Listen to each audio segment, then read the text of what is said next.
Bonjour à tous, soyez les bienvenus dans votre journal de la mi-journée. À la une de ce 1er décembre, l'acte 3 des Gilets jaunes. À Paris, depuis ce matin 8h30, le face-à-face est tendu avec les forces de l'ordre. Jets de pierre, gaz lacrymogène et canons à eau au pied de l'Arc de Triomphe, place de l'Étoile.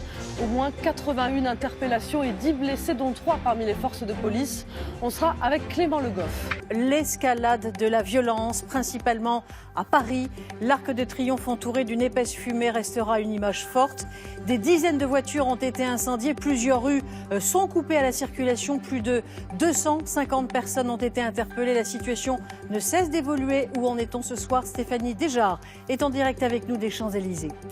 Le chaos donc dans la capitale aujourd'hui en cette 3e journée de mobilisation des Gilets jaunes. L'Arc de Triomphe a été occupé toute la journée, mais les incidents se sont multipliés un peu partout. Voitures brûlées, barricades installées, des scènes de guérilla urbaine et un bilan, 92 blessés, 224 interpellés. Nous serons en direct ce soir des Champs-Élysées. Nous partirons également sur différents points de barrage en région où en majorité cela se passe plutôt dans le calme. Alors que les centres commerciaux voient leur fréquentation chuter, nous rejoindrons sur l'A8 au péage de la Barque Marié-Lacoste. Il fut le 41e président des États-Unis. George Bush, père, est mort à l'âge de 94 ans. Il souffrait de la maladie de Parkinson. C'est son fils, George W. Bush, lui aussi ancien chef de la Maison-Blanche, qui l'a annoncé. L'heure est au nettoyage dans plusieurs quartiers de Paris car les dégâts sont considérables. Les heurts entre gilets jaunes, casseurs, forces de l'ordre ont duré jusque tard dans la nuit. Les commerçants et les habitants se disent encore sous le choc. Des violences aussi en province, notamment au Puy-en-Velay. Les Gilets jaunes ont accentué la pression sur le gouvernement hier. Certains veulent poursuivre et manifester à nouveau. D'autres comptent négocier. Une réunion d'urgence est en cours en ce moment à l'Élysée. Nous y retrouverons notre envoyé spécial. Un exécutif qui va aussi devoir répondre à l'écœurement des policiers. Ils se sont sentis totalement débordés hier. Les syndicats parlent d'extrême lassitude et de peur. Certains demandent le renfort de l'armée. Comment sortir de la crise des Gilets jaunes? Toute la journée, le Premier ministre Édouard Philippe a reçu les différents chefs de parti. Le gouvernement promet des mesures dans les prochains jours pour calmer la colère et éviter de nouvelles violences. Une réunion a lieu en ce moment à l'Élysée avec Emmanuel Macron. Nous rejoindrons dans un instant Catherine Demangeat sur place.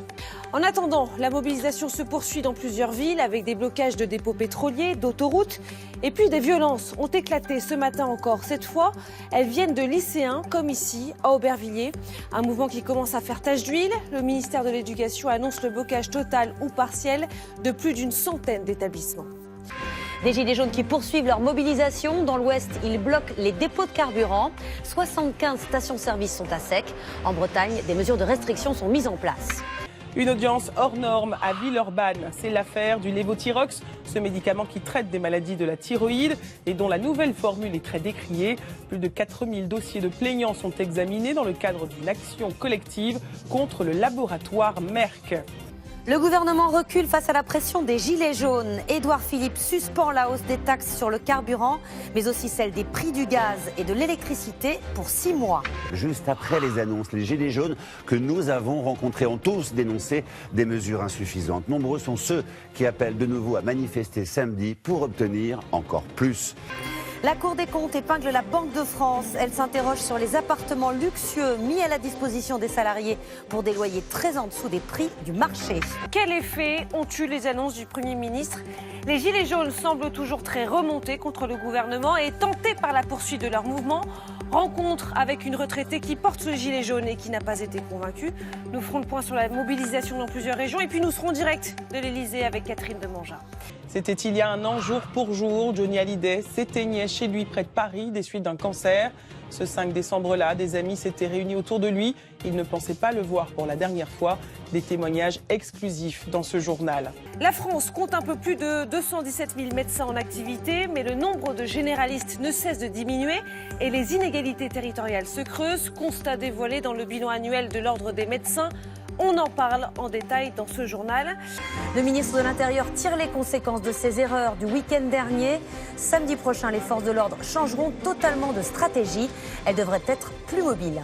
Le risque d'une très grande violence ce samedi à Paris. C'est ce que redoute l'Elysée, avec notamment un noyau dur de plusieurs milliers de personnes qui viendraient à Paris pour casser et peut-être même tuer, selon les termes officiels. De qui parle-t-on? Élément de réponse dès le début de ce journal. 150 lycées sous tension aujourd'hui. Les élèves poursuivent leur mobilisation et réclament l'abandon des réformes. Des violences et dégradations ont été signalées dans plusieurs établissements. Un gouvernement inquiet, incapable de sortir de la crise malgré l'annonce de l'abandon de la taxe sur les carburants. Un exécutif à l'épreuve des gilets jaunes et maintenant des lycéens. Édouard Philippe envoyé en première ligne. Emmanuel Macron toujours silencieux. Jusqu'à quand? Catherine Demangeat est à l'Elysée. Pour la première fois, des blindés de la gendarmerie pourraient être déployés à Paris. 65 000 policiers et gendarmes seront également mobilisés dans toute la France. Bonjour à tous et bienvenue dans cette édition du 13h. Combien de gilets jaunes vont venir à Paris demain? Si certains s'interrogent sur cette nouvelle journée d'action, d'autres se préparent à converger vers la capitale. La plupart condamnent la violence et prônent des actions pacifistes. Nous retrouverons notre correspondant à Rennes. Dans l'actualité aussi, ce nouveau rebondissement dans l'affaire du meurtre d'Alexia Daval. Jonathan, l'époux, a craqué. Il confirme qu'il est bien le meurtrier. Nous ferons le point également aujourd'hui sur les rassemblements lycéens, blocages multiples et à la clé de nouveaux heurts. Décryptage d'une vidéo qui fait polémique, celle de l'interpellation de lycéens hier à Mantes-la-Jolie. Enfin, le coup d'envoi ce soir du Téléthon avec de très nombreux rendez-vous partout en France pour aider la recherche. Cette édition est placée cette année sous le signe des victoires face à la maladie.